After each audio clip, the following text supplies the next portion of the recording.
Hello friends, நம்ம favourite சீரியலில் அடுத்து என்ன சுவாரஸ்யமாக நடக்குது அப்படின்னு சொல்லிட்டு பார்த்தீங்கன்னா, இந்த மல்லி வந்து ஏதோ ஒரு பிளான் போட்டாங்க. ஆனால் அந்த பிளான் வந்து சொதப்பிருச்சு.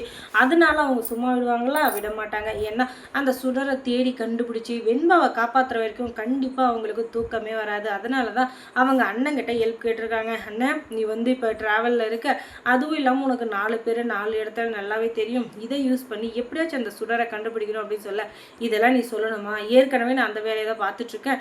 ஆனால் எனக்கு நீ ஒரு ஹெல்ப் பண்ணணும். நான் கேட்குற கொஷினுக்கெல்லாம் ஆன்சர் பண்ணினாலும் அதுக்கப்புறம் எனக்கு கொஞ்சம் கொஞ்சம் ஹெல்ப் பண்ணினா கண்டிப்பாக நான் வந்து கண்டுபிடிச்சிருவேன் அப்படின்னு சொல்ல, என்ன சொல்கிறீங்க எனக்கு புரியல அப்படின்னு. கொஞ்ச நாளைக்கு முன்னே ஸ்கூலில் வேலை பார்த்துட்டு இருந்தேன் இல்லையா, அந்த ரூட்டு எல்லாத்தையும் எனக்கு சொன்னீங்கன்னா எனக்கு கொஞ்சம் வசதியாக இருக்கும் போகிறதுக்கு வர்றதுக்கு அப்படின்னு சொல்ல, சரிண்ணே, நான் கண்டிப்பாக உனக்கு ஹெல்ப் பண்ணுறேன். எனக்கு தெரிஞ்சவங்க மூலயமா நான் கண்டிப்பாக ஹெல்ப் கேட்டு உனக்கு எல்லா ஹெல்ப்பும் பண்ணுறேன். ஆனால் நீ எனக்கு கண்டிப்பாக வெண்பாவை கண்டுபிடிச்சி தருவியா அப்படின்னு சொல்லிட்டு கேட்க, கண்டிப்பாம்மா, நீ ஏன் கவலைப்படுற, நீ எதுக்கும் கவலையே படாத, நான் பார்த்துக்கிறேன் அப்படின்னு சொல்லிட்டு சொல்ல, சரி அப்படின்னு சொல்லிட்டு நம்ம மல்லிக்கு ஹெல்ப் பண்ணுறதுக்கு தயாராக இருக்கார் இப்போதைக்கு நம்மளுடைய ரகுன்ற பார்த்தீங்களா பாபு. அதுக்கப்புறமா பாபு இருந்துக்கிட்டு, தங்கச்சி நீ எங்கே இருக்க அப்படின்னு சொல்ல கேட்க, நான் வீட்டில் தானே இருக்கேன், அந்த சுடர் எங்கே இருப்பா எப்படி இருப்பான்னு சொல்லிட்டு கண்டுபிடிக்கலாம் அப்படின்னு சொல்லிட்டு சொல்ல, சரி இப்போதைக்கு நான் ஒரு ஃபோன் நம்பர் அனுப்புகிறேன், அந்த ஃபோன் நம்பர் எந்த சிக்னலில் இருக்குது அப்படின்னு சொல்லிட்டு மட்டும் நீங்கள் கண்டுபிடிச்சி சொல்லு. அது எந்த தெருவில் இருக்குதுன்னு கண்டுபிடிச்சாலும் நான் ஒவ்வொரு வீடியோ போய் கூட டெலிவரி பண்ணுற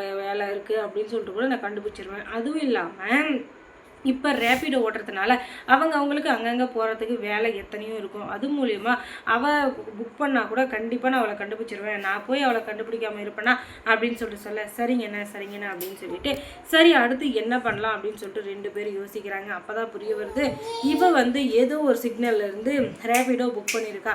ஏன்னா அவள் ஒரே இடத்துல இருந்தால் கண்டிப்பாக மாட்டிப்பா. அதனால தான் அவள் வந்து இடத்த மாற்றலாம் அப்படின்னு சொல்லிட்டு பிளான் பண்ணிவிட்டு அவள் கடைசியாக அவள் கதிரேசனுக்கு ஃபோன் பண்ணிட்டுருக்கா. என்ன கதிரேச, இன்னும் பணம் ரெடி ஆகலையா? நான் கேட்டேன் 50 லட்சம் ரெடியாச்சா இல்லையா அப்படின்னு சொல்ல, சரி நான் அந்த பணத்தை கொடுக்குறேன், எங்கே கொண்டு வரணும் எப்போ கொண்டு வரணும் அப்படின்னு சொல்லிட்டு சொல்ல, நீ பணத்தை கொண்டு வர வேண்டாம், நான் சொல்கிற இடத்துல கொண்டு வந்து வச்சா போதும் அப்படின்னு சொல்லிட்டு சொல்ல, என்ன சொல்கிற எனக்கு புரியல அப்படின்னு, நீ வேளச்சேரி பஸ் ஸ்டாண்ட் இருக்குல்ல அங்கே வந்துரு, அதுக்கப்புறம் நான் சொல்கிற இடத்துல வச்சுட்டு திரும்பி பார்க்காம போயிடணும். அதை விட்டுட்டு போலீஸ் வருவாங்க, என்னை பிடிச்சிருவாங்க, போலீஸ்கிட்ட சொல்லிடலாம் அப்படின்னு சொல்லிட்டு நான் பிளான் பண்ணேன்னு வச்சுக்கோயேன். அதுக்கப்புறம் உன் மகன் ரேணுகா எங்கே இருக்காளோ அந்த இடத்துக்கு உன் பேத்தியும் போயிடுவா. அதுக்கப்புறம் பேத்தியும் போச்சு, பொண்ணுக்கு பொண்ணும் போச்சு அப்படின்னு சொல்லிட்டு தலையை அடிச்சுன்னுக்கணும். அதுதான் உன்னோட தலையெழுத்து அப்படின்னு ஆகிடும். அதனால நான் சொல்கிறத கேளு, இனிமேலும் போலீஸ்கிட்ட போகலாம் அப்படின்ற முட்டாள்தனமான ஐடியாவை விட்டுட்டு அதுக்கப்புறம் நல்லா உருப்படியை யோசிக்கிறத பாரு அப்படின்னதும், இவ்வளோ நேரம் பேசுனதுனால அந்த சிக்னல் வந்து எங்கே இருக்குது அப்படின்னு சொல்லிட்டு கரெக்டாக ரீச் ஆயிடுது. அதுக்கப்புறம் நம்ம பாபு இருக்கார் இல்லையா, அவர் இருந்துக்கிட்டு அந்த ஹெல்மெட்டோடையே போய் அந்த வீட்டோட கதவை தட்டாரு. யாராக இருக்கும் அப்படின்னு சொல்லிட்டு போய் பார்த்தா ரேப்பிடோ ஓட்டுறவன். அவன் வந்துக்கிட்டு, மேடம் நீங்கள் தான் வந்து கொஞ்சம் நேரத்துக்கு முன்னாடி ரேப்பிடோ புக் பண்ணியிருந்தீங்களா, எங்கே போகணும் ஏது போகணும் அப்படின்னு சொல்லிட்டு கேட்க, நான் தான் பண்ணிட்டு இருந்தேன், இப்போ எதுக்கு சத்தமாக பேசுகிறேன், உள்ளே வாங்க அப்படின்னு சொல்ல, என்ன மேடம் எனக்கு ஒன்றுமே புரியலதோ, நாங்கள் வேளச்சேரிக்கு போகணும், அதுக்குள்ளே நீ வந்து எங்களை பத்திரமா கூப்பிட்டு போய் பத்திரமா இதே இடத்துக்கு கூப்பிட்டு வந்து விடணும், அது வரைக்கும் நாங்கள் இங்கே தான் இருக்கோம் அப்படின்ற விஷயம் யாருக்கும் தெரியக்கூடாது. அதுவும் இல்லாமல் நான் இங்கே இருக்கிறது வந்து யாருக்காச்சும் தெரிஞ்சால் அதுவும் ரிஸ்க் ஆகிடும். அதனால் நாங்கள் பர்தா ஏதாச்சும் போட்டுப்போம், பத்திரமா எங்களை கூப்பிட்டு வந்து விடணும். அப்படி விட்டேன்னா கண்டிப்பாக உனக்கு ஒரு 1,00,000 ரூபாய் தரேன் அப்படின்னு சொல்லிட்டு இவ சொல்லிடுறான்.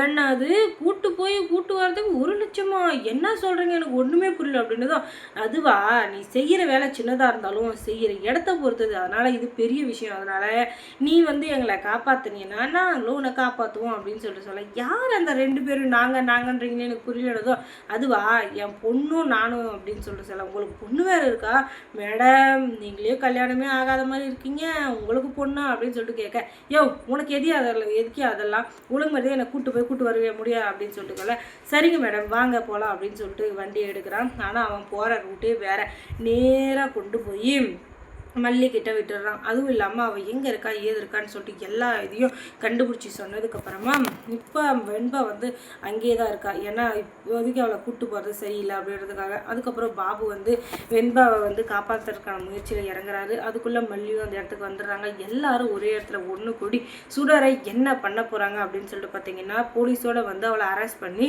ஜெயிலுக்கு அனுப்ப போகிறாங்க. இதுதான் நடக்க போகுது. இதோட லாஸ்ட் எபிசோட் ஆஃப் த மல்லி சீரியல் அப்படின்னு சொல்லிட்டு எண்ட் ஆஃப் த சீரியலை முடிக்க போகிறாங்க. அதுக்கப்புறம் வள்ளி சீரியலில் என்ன சுவாரஸ்யமாக நடந்திருக்கும் நீங்கள் தெரிஞ்சுக்கணுன்னா நம்ம சேனலை சப்ஸ்கிரைப் பண்ணுங்கள். தேங்க்ஸ் ஃபார் வாட்சிங்.